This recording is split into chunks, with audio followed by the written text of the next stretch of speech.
In a world of chaos, order is a choice.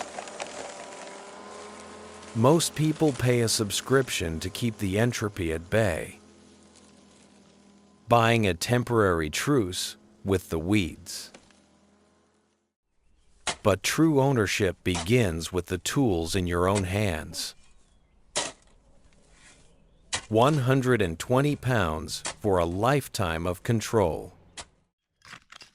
Look at the fence line.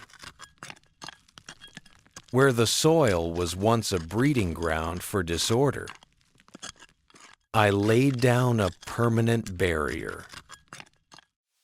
Membrane, stone, edging. A firewall against the unwanted. Now, the mower leaves behind a trail of perfect lines. It's more than just grass.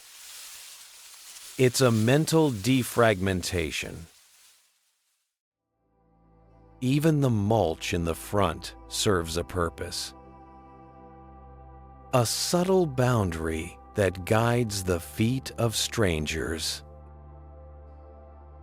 protecting the inner peace of the home. Boundaries aren't just for gardens. They are the architecture of a stable life.